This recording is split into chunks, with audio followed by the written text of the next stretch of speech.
Chapter 3. Investigation of the four bodies in detail. A methodical exploration.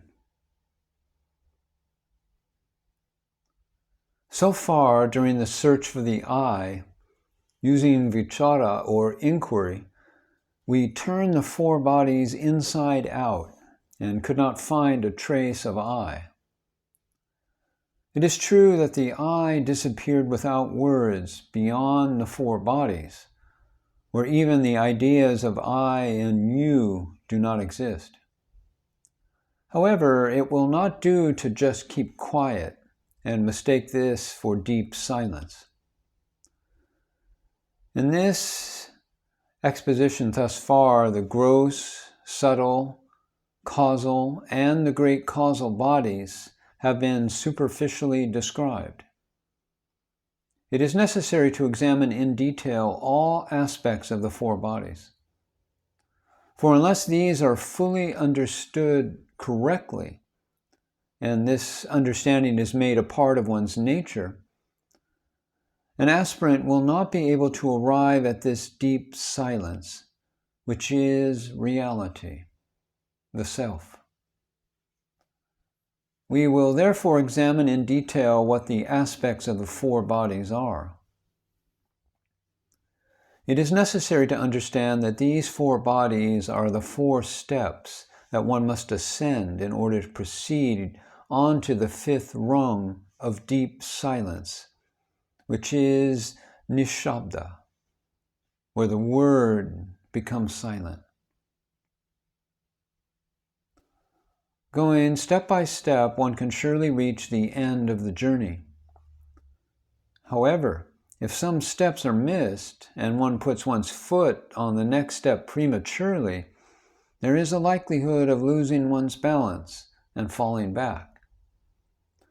Therefore, it is only when one body is fully understood that the aspirant should continue on to the next body. Without using this methodical approach of inquiry, if one starts stepping up the steps too hastily, there will be confusion.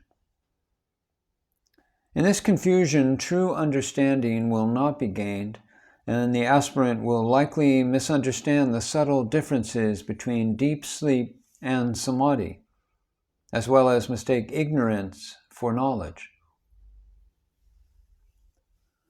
By way of comparison, consider the difference between a toy top that is still when it is not moving and when it appears to be still due to intense speed, or the difference between total darkness and the blackout that is caused by intense light. Although these things appear similar from a casual glance or superficial perspective, there is a vast difference between the two states, and their usefulness or capacity is also different. If one works methodically step by step to gain understanding, there will be no confusion as to the subtle differences that are being indicated. Here it is prudent to bring to the attention of the listener the method of exposition of a subject that is provided in the ancient scriptures. This will convince the aspirant that there is no basis for any doubts to arise regarding any apparent contradictions in the method adopted for a particular point in the scriptures. Therefore, we must first describe the method of expounding the teaching that has been adopted by the ancient scriptures. This is often referred to as the primary premise by the Vedas. When a subject is to be explained to an aspirant, there is first a description of the subject matter showing its great importance. It is then explained that a great reward will follow if the subject matter is correctly understood. Once the aspirant understands the subject completely, before moving on and explaining the next subject, the Guru first impresses upon the aspirant the uselessness of the subject that has already been understood. Only after that can the importance of the subject to be taught next be impressed upon him. The reason for this method is that there is no inclination for one to strive to understand a subject unless its importance is first brought out, with the promise of some reward as a motivation. Next, the uselessness of a subject matter just learned is brought home to the aspirant, so that the subject is automatically renounced, and the aspirant becomes eager to understand what is to be presented as the next topic.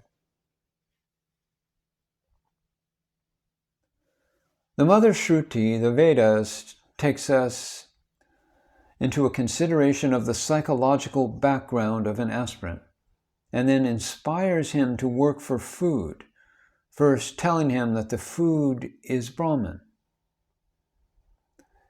She, the Vedas that is, then gives him time to fondle the gross physical body, telling him that the gross body is Brahman. Then it is explained that all experiences of joy that come to the gross body are actually enjoyed by the subtle body. The gross body is shown to be merely a corpse, and it is told how the corpse could in no way enjoy anything if it were not for the subtle body. Thus, the uselessness of the gross body is demonstrated.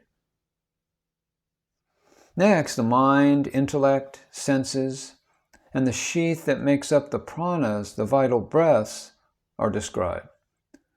And this subtle body is said to be Brahman. It is shown to be bigger or more expansive than the gross physical body.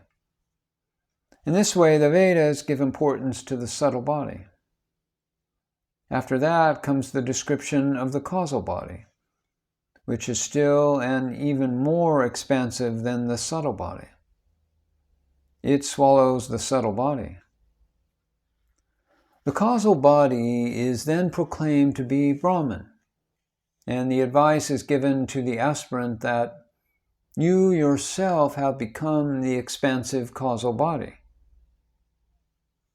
However, since the causal body is considered to be ignorance and in total darkness, the final claim of it being the self cannot really be made here. Accordingly, the aspirant is therefore compelled to investigate further into the great causal body.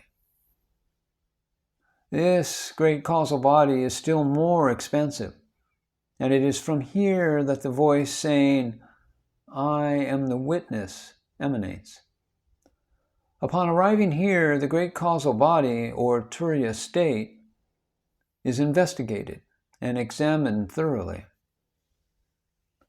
In this way, the Mother Vedas dismiss each body after having asserted that it was Brahman. When the Vedas finally confronted with the problem of explaining the changeless, attributeless Brahman, Nirguna Brahman, she claims an inability to describe it, and only keeps repeating the words, neti, neti, not this, not this. That which is not ignorance and that which is not knowledge is Brahman, and that which you call Brahman is not Brahman.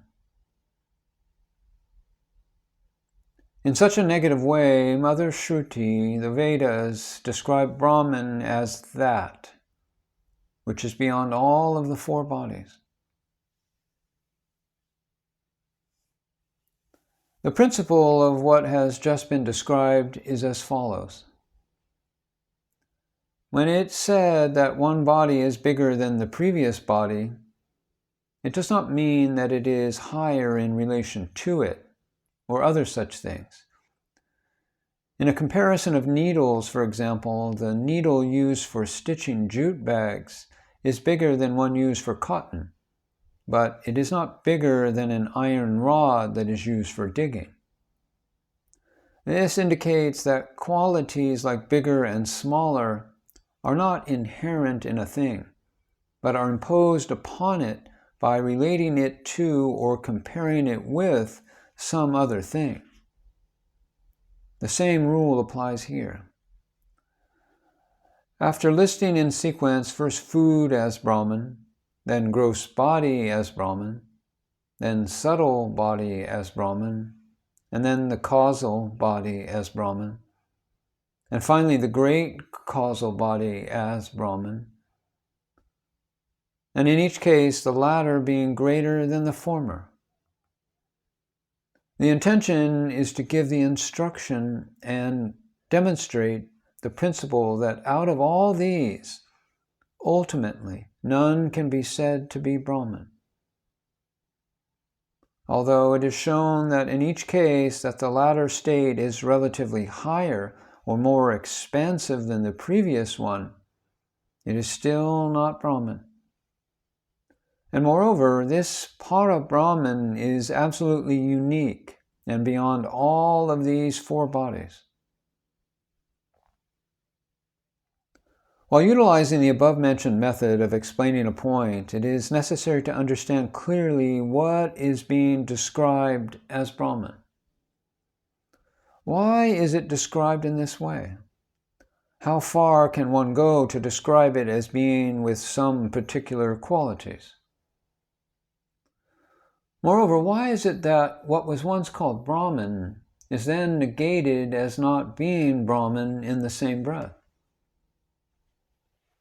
It is important to understand this correctly.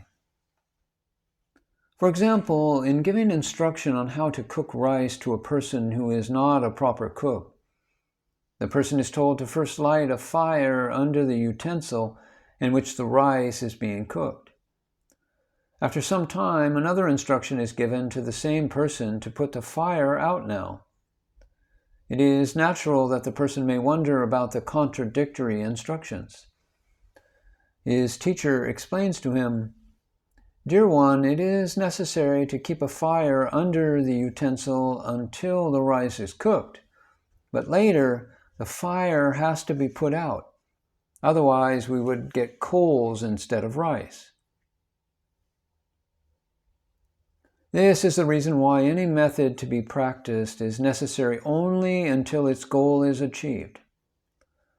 Otherwise, it will only bring on exhaustion and nothing further beneficial will be achieved.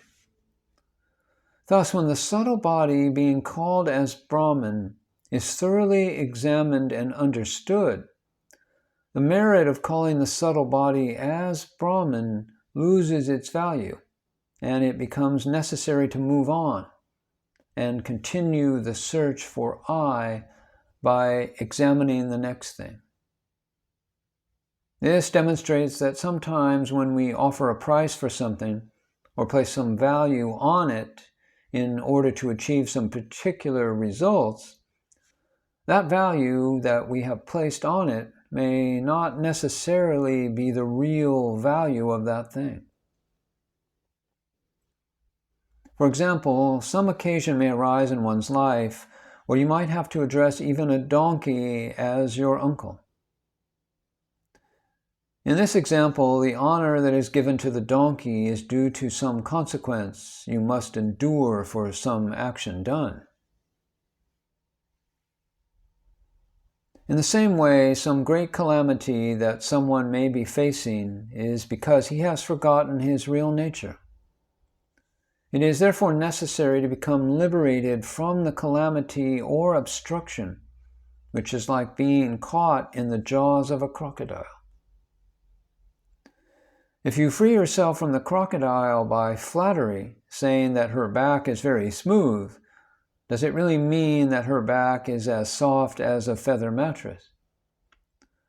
This question should be asked of the man who gets released from the crocodile's jaws. To rid oneself of the crocodile-like grip of the four bodies, which are all called Brahman, for some short period of time, take into account that this is the method of explanation. And we will now turn our attention to the actual explanation and description of the four bodies.